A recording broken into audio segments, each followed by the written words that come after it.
ओम वासुदेवाय नमः। आप सभी का मेरे यूट्यूब चैनल पर स्वागत है और मैं आशा करती हूँ कि जो मैंने कहानियाँ सुनाई हैं आप प्रेम पूर्वक सुने होंगे। आज मैं आप सब लोग को पुरुषोत्तम मास की जो कहानी कहनी है उसकी आगे की मैं सुनाने वाली हूँ। मैं आपको पहले भी बता चुकी हूँ कि पुरुषोत्तम मास में अगर हम 1 महीने तक पूजा नहीं कर पा रहे हैं किसी कारण से कम ये कहानियाँ सुन ले, क्योंकि ऐसा कहा जाता है कि पुरुषोत्तम मास की 1 महीने में कही हुई ये पूजा पाठ जो हम करते हैं, जो भी पुण्य प्राप्त होता है उतना ही पुण्य हमें ये कथा सुनने भी मिलती है। और मैं फिर से आप लोग को बताना चाहती हूँ, अगर किसी के पास टाइम नहीं है तो कम से कम कथा सुने, हमें उतने ही पुण्य की प्राप्ति होगी। और भगवान की कथा और पूजा एक मन का विश्वास है, जिसको विश्वास हो वो सुने, और अगर आपको नहीं विश्वास है तो आप ना भी सुने, इसमें कोई बात नहीं है। हम अपना कार्य कर रहे हैं कि भगवान की भक्ति के लिए जो हमसे हो पा रहा है थोड़ा बहुत उसमें योगदान दे रहे हैं। आप भी कथा सुनिए और पुण्य की भागी बनिए। मैं आप सभी को आज विश्राम देवता की कथा सुना रही हूँ। एक समय की बात है कि एक गांव में एक साहूकार रहता था। उसके घर धन्य धान्य सब भरे थे। वो बड़ा ही धर्मात्मा था, पूजा पाठ किया करता था, दान उपदान करता था, हर किसी का मदद करता था। वह साहूकार बड़ा ही प्रतापी था, बड़ा अच्छा था। सब लोग पूरे गांव में उसकी चर्चा होती थी। उसके एक पुत्र था और एक पुत्री थी, उनकी भी शादी विवाह वो कर चुका था। उनके घर में नाती पोते सब भरा पूरा घर था। सब लोग मतलब साहूकार से मदद भी लेते थे, उसकी राय भी लेते थे। साहूकार बड़ा ही अच्छा इंसान था, लेकिन साहूकार का एक नियम था विश्राम करने की। वो कोई भी कार्य करता था तो बीच में विश्राम करता था। और यह वो विश्राम करने की जो उसकी आदत थी वो उसके पिताश्री से आई थी। उसके पिताजी भी ऐसे ही कार्य करते थे और बीच में विश्राम करते थे, और उसको वो आदत उनके दादा परदादा से आई थी। एक तरह से हम कह सकते हैं कि साहूकार के घर पीढ़ी दर पीढ़ी से विश्राम करने वाली जो भी आदत थी वो थी। कोई भी कार्य वो करते थे तो बीच में विश्राम करते थे। ये सब लोग जानते थे कि हाँ साहूकार के ये नियम साहूकार ने अपनाया। एक समय की बात है कि साहूकार बहुत बीमार पड़ गया। सब लोग बड़े दुखी हुए, लेकिन अब वो ठीक ही नहीं हो रहा था। बहुत औषधि दवाई उसकी की गई, लेकिन वो बिल्कुल सही नहीं हो पा रहा था।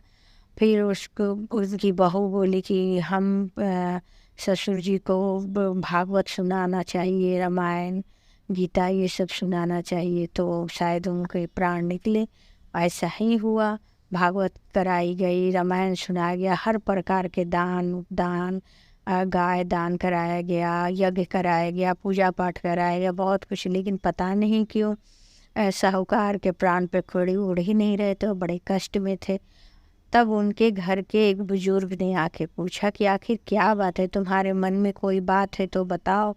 तुम इतने कष्ट में हो फिर भी तुम्हारे प्राण नहीं निकल रहे। हो सकता है तुम्हारे मन में कोई ऐसी बात हो, कोई इच्छा हो तो तुम बताओ। तब साहूकार सोचने के बाद थोड़ी देर बाद बोला कि हमारे पीढ़ियों में विश्राम करने की नियम है, वो व्रत किसी को लेना चाहिए। हम कोई भी कार्य करते हैं तो बीच में विश्राम देते हैं। मैं ये व्रत किसको दूँ? और उनकी पुत्र वधू बोली मैं नहीं ये ले सकती हूँ व्रत। पर पुत्र भी बोला, बेटी भी बोली, सब बोले नहीं मैं नहीं ले सकती हूँ ये व्रत, क्योंकि साहूकार बोल रहा था हमारे घर का ही कोई ले सकता। फिर उनकी छोटी एक पोती थी, वो बोली दादा मैं ये आपसे व्रत लेती हूँ। तो वो सब वो मना करने लगे उससे कि अरे तुम कैसे लोगी, कल हो के तुमको शादी करके दूसरे जगह जाना रहेगा, ससुराल में कैसे इस नियम को कर पाओगी, तुम ऐसा मत करो मत लो। लेकिन जो छोटी बच्ची थी वो हट करने लगी और अपने दादा के कष्ट को देख के उसको देखा नहीं जा रहा था। तो वो बोली कि नहीं नहीं मैं ये व्रत लूँगी। फिर साहूकार ने उसके हाथों में हाथ रखा और कुछ बोला कि मैं ये व्रत दे रहा हूँ अपनी पोती को, और सर पे हाथ रख के आशीर्वाद दिया। उसके बाद उसके प्राण पखेड़ी उड़ गए। अब जो छोटी लड़की सावित्री थी वो व्रत का नियम पालन करने लगी। वो कोई भी कार्य करती थी तो बीच में आराम करती थी।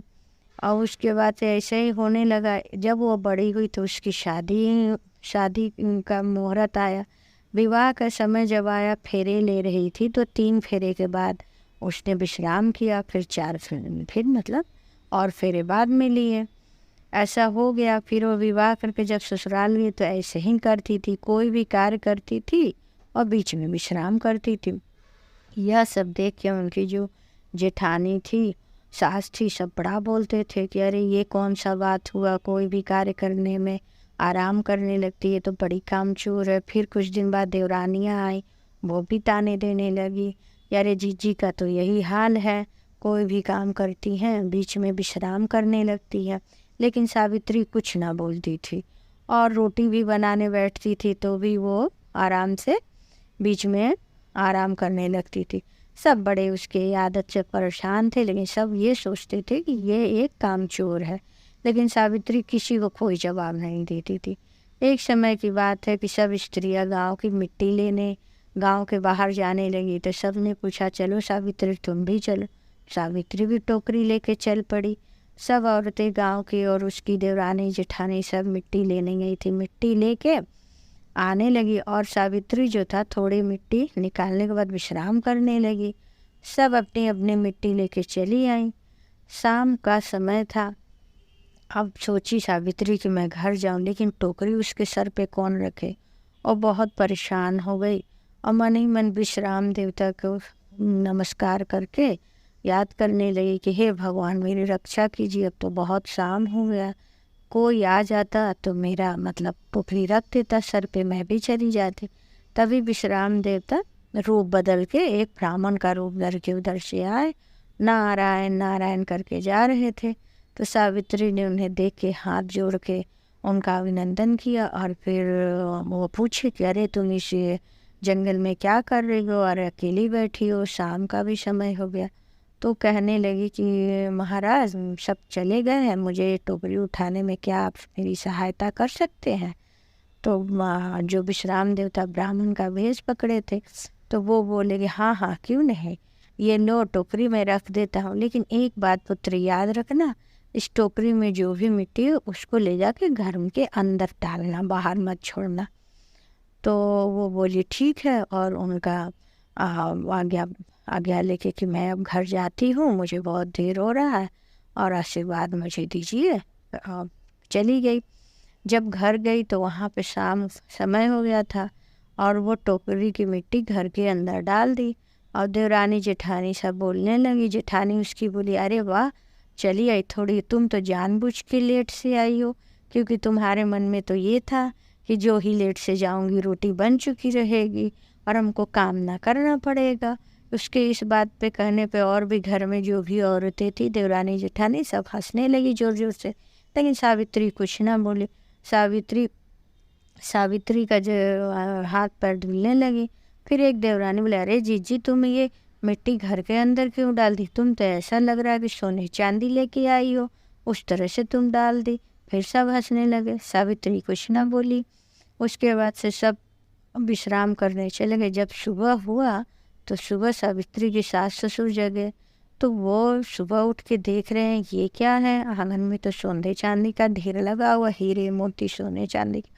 वो तुरंत सोचने लगे ये क्या है, सबको बुलाए। तब तक एक देवरानी आई सावित्री की, वो बोली, अरे ये मिट्टी तो सावित्री जी ने यहाँ फेंका था, हो ना हो वही लाई होंगी। अरे वो कोई जादू टोना जानती हैं, लग रहा है कोई कुछ तो बात गड़बड़ है। जब देखो तब आराम करने लगती, कामचोर तो है ही, अब जादूगरनी भी वो है। तब उनके सास ससुर सावित्री को बुलाया। सावित्री को बोलने लगे, सच सच बताओ तुमने ये सब कैसे किया है, तुम जादूगरनी हो, जादू करती हो। सावित्री का पति भी चिल्लाने लगा। तो वो बोली, नहीं नहीं मैं कोई जादूगरनी नहीं हूँ, मैं विश्राम कर रही थी और मैं आज आप लोग को बताती हूँ। मेरे जो दादा थे उनके प्राण नहीं निकल रहे थे, वो एक व्रत लिए थे हमारे मतलब हमारे वंश में एक परंपरा चली थी कि घर का कोई एक सदस्य विश्राम जरूर करता है किसी के भी कार्य करने के बीच में। तो मुझे अपने दादा के चलते ये व्रत लेना पड़ा विश्राम करने वाला। तो वही मैं विश्राम कर रही थी, सब लोग चली आई, मैं शाम हो गई थी, टोकरी कैसे उठाती। तो एक साधु महाराज आए थे, उन्होंने ही मेरी टोकरी सर पे रखा दी और बोले थे कि इस टोकरी को तुम जो भी मिट्टी है घर के अंदर डालना। और मैं कुछ नहीं जानती अब, लेकिन फिर भी किसी को विश्वास नहीं हो रहा था। सावित्री के सास ससुर कहने लगे, तुम सच नहीं बता रही हो, हम तुम्हें मायके भेज देंगे, तुम वहीं पड़ी रहना। और सावित्री का पति भी गुस्सा होने लगा। सावित्री रोने लगी, कहीं मैं सच बोल रही हूँ, लेकिन कोई उसके बातों का विश्वास नहीं कर रहा था। तभी उस टाइम विश्राम देवता जो ब्राह्मण के वेश में आए थे वो आए और बताएं कि आप सावित्री को गलत समझ रहे, ये मेरी परम भक्त है और मैं इसको आशीर्वाद दिया हूँ और उसी के चलते ये हीरे मोती जवाहरात दिया है। इसने कभी मेरा कोई नियम नहीं तोड़ा, कोई कितना भी उसको हंसते रहा बोलते रहा, लेकिन उसने नियम जो लिया है आज तक पूरा करती रहे। मैं इसके भक्ति से बहुत ही खुश हूँ, इसलिए मैंने इसे आशीर्वाद में टोकरी में ही बोला था कि घर के अंदर डालने के लिए मिटे। अब तो जब सब देखे, विश्राम देवता का सब स्वरूप देखे, सब उनके चरणों में गिर गए और सब आशीर्वाद देके वो चले गए। घर में धन्य धान भर गया।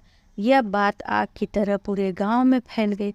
अब सब लोग आने लगे, सब सावित्री से विश्राम देवता की पूजा पाठ कैसे करनी है, क्या करती हो, कैसे संकल्प लेती हो, कैसे तुम विश्राम करती हो, ये सब पूछने लगे।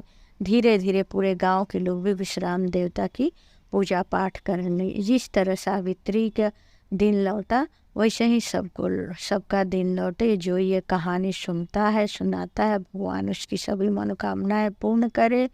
ओम वासुदेवाय नमः।